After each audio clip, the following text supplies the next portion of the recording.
তুমি যখন কাজে যাও দুলাভাই তখন আমাকে বলে চল আমরা রুমে গিয়ে গল্প করি, সিনেমা দেখি। তুমি বাসায় না থাকলেই দুলাভাই শুধু আমায় তার রুমে ডাকে আর বলে আমার মাথায় কেমন জানি জিন জিন করে ব্যথা করছে, একটু মাথায় মালিশ করে দিত, তাহলে হয়তো মাথার ব্যথাটা কমে যেতে পারে। দুলাভাই বলে তোর বোন তো সারাদিন অফিসের কাজে থাকে, আমার দেখাশোনা তৈরি করতে হবে। 11 বছরের ছোট বোনের মুখে এমন কথা শুনে থমকে দাঁড়ায় মিতু। বোনকে কাছে টেনে নিয়ে মাথায় হাত বুলিয়ে জিজ্ঞাসা করে, হ্যাঁ না বই না আমার, কি কও এইসব? উনি তোমার ভাইয়ের মতো, তোমারে অনেক স্নেহ করে। হেই দিন তুমি কাজে যাওয়ার পর দুলাভাই আমারে কইল হেনা পানি দে। আমি পানি নিয়ে যাইতেই আমাকে বলল, তোরে অনেক টাকা দিন, তুই স্কুলে গিয়ে ফুচকা খাবি, বন্ধুদের নিয়ে ঘুরতে পারবি, তুই শুধু আমার একটা কথা রাখবি। দুলভাই কি বলতে চায় তা না শুনেই আমি চলে এলাম। মিতু চমকে উঠল। কি শুনছে ছোট বোনের মুখে এইসব? একমাত্র ছোট বোন হেনা, বাবা মা ছোট থাকতেই মারা যায়। বাসায় বাসায় কাজ করে দুজনের পেট চালাতো মিতু। একদিন শাকিলের সাথে পরিচয়। শাকিল ছিল কেয়ারটেকার, সেই বাসায় কাজ করত মিতু। প্রথম প্রথম লজ্জায় কথা বলতে পারত না শাকিলের সাথে। আস্তে আস্তে দুজনের প্রেম করা, তারপর বিয়ে। বিয়ের পর থেকেই হেনা ওদের কাছে। 1 বছর হয়েছে মিতু আর শাকিলের বিয়ে। মিতু সকাল হলেই রান্না সেরে চলে যায় কাজে। শাকিল যে বাসার কেয়ারটেকার, সে বাসায় ঘর উঠিয়ে থাকতে দিয়েছে মালিক, তাই শাকিল সারা দিন বাড়িতে থাকে। হেনাকে একটা স্কুল এ ভর্তি করেছে মিতু। সকাল থেকে 12টা পর্যন্ত স্কুল, বাকিটা সময় ঘরের টুকটাক কাজ করে। হেনা দেখতে চমৎকার, কিন্তু মিতু দেখতে তেমন সুন্দর ছিল না। তাছাড়া বাকিটা দুই বোনের একরকম দেখতে। কিন্তু ইদানিং হেনা একটু বেড়ে উঠেছে। 12 বছরে পা দিয়েছে সেদিন। শাকিল দিন দিন হেনার দিকে অন্যরকম দৃষ্টিতে চেয়ে থাকে, যেটা হেনা পছন্দ করত না। মিতু কাজে গেলেই এটা ওটার বাহানায় রুমে ডাকে হেনাকে শাকিল।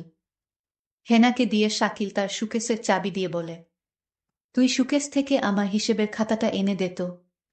মাঝে মাঝে বলতো, দেখ হিসাব করতে করতে আমার মাথা ব্যথা শুরু হয়ে গেছে, একটু মাথাটা ম্যাসাজ করে দে, তাহলে ব্যথাটা হয়তো কমে যাবে। দুলাভাই আমার কপালে হাত দিয়ে বলল, তোর শরীর এত গরম কেন? দেহি দেহি কাছে আয়, তোর জ্বর আইলো নাকি?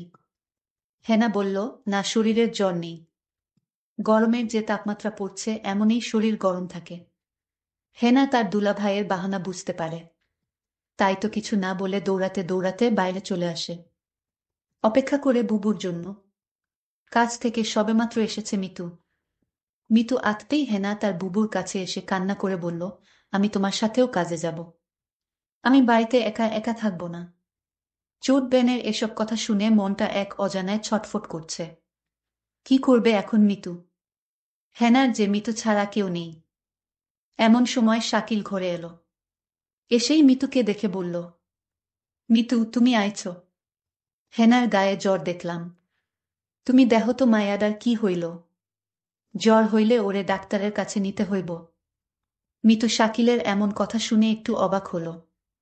কই, শাকিলের কথায় তো কোনো খারাপ কিছু নেই, তাইলে কি হেনা ছোট মানুষ হইয়া ভুল কিছু কইল? শাকিল তো হেনার ভালোই চায়। হেনা হয়তো ওর দুলাভাইরে ভয় পায়, তাই এমন ভুল বুঝো। ছোটবেলা থেইকা মাইয়ারা এমন, খুব সহজে যাকে তাকে ভয় পেয়ে বসে। তাই তো মিতু ব্যাপারটা সহজভাবে নিয়ে হেনার গায়ে হাত দিয়ে দেখে সত্যি জ্বর। আরো শিওর হয়ে গেল হেনা শাকিলকে ভুল বুঝছে। হেনাকে মিতু বলল, হেনা তোর গায়ে তো সত্যি জ্বর, চল তোরে ওষুধ আয়না দেই। এই বলেই মিতু হেনাকে নিয়ে ডক্টর দেখাতে চলে গেল।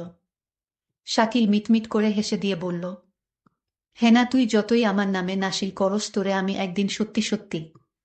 যেতে যেতে মিতু হেনাকে বলল, হেনা তুই মানুষটার নামে এমন মিছা কথা কইতে পারলি? তোর কত খেয়াল রাখে দেখছস।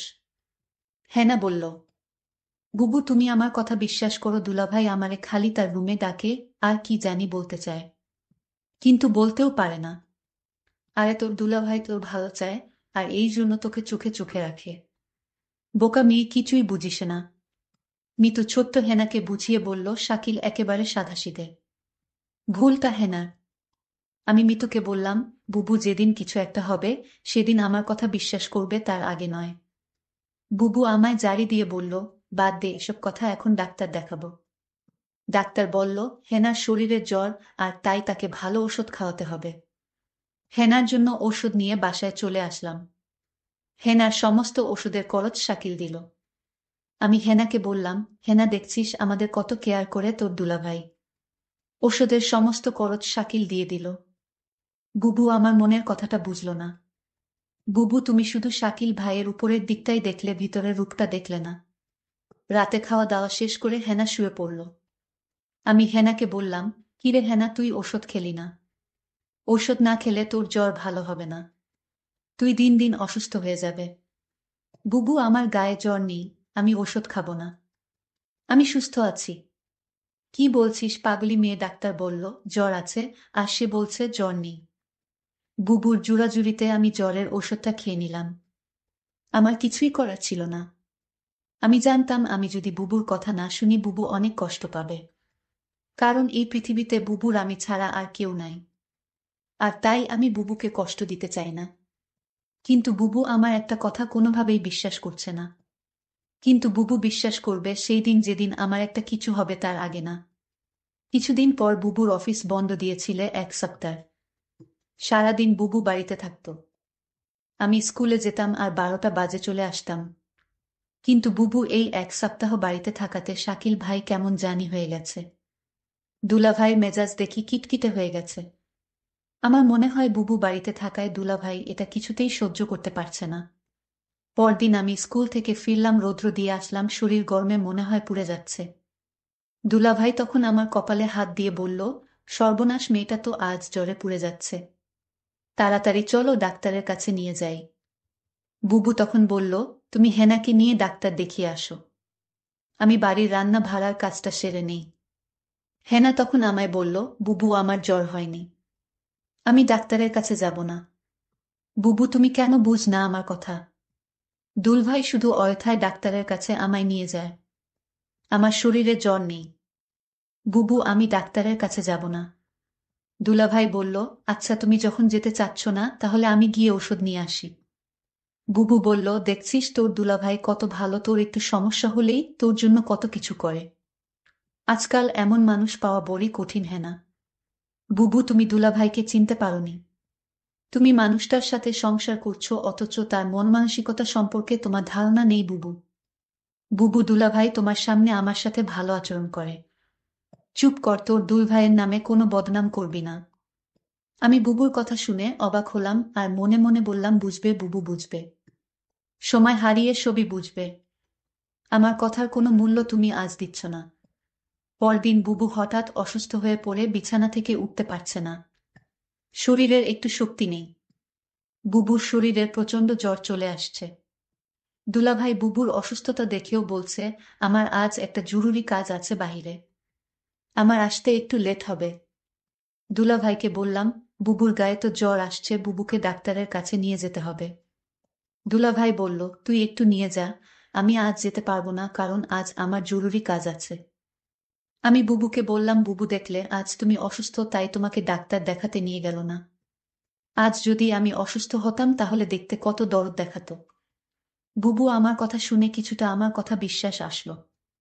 বুবু তখন মনে মনে বলল, ঠিক আছে, শাকিলের মতলব সম্পর্কে আমার জানতে হবে। শাকিল কি আসলে সে উপরে উপরে ভালো, নাকি সত্যি শাকিল একজন ভালো মানুষ? রাতে শাকিল ঘরে ফিরল, ডাইনিং টেবিলে খাবার ছিল। সে নিজ হাতে খাবার খেয়ে সোজা ঘুমিয়ে গেল। আমি আশ্চর্য হয়ে গেলাম। আমার খুব কষ্ট হচ্ছিল। শাকিল আমায় অসুস্থ দেখে গেল, অথচ একবারও জিজ্ঞেস করল না, তোমার কি জ্বর কমেছে?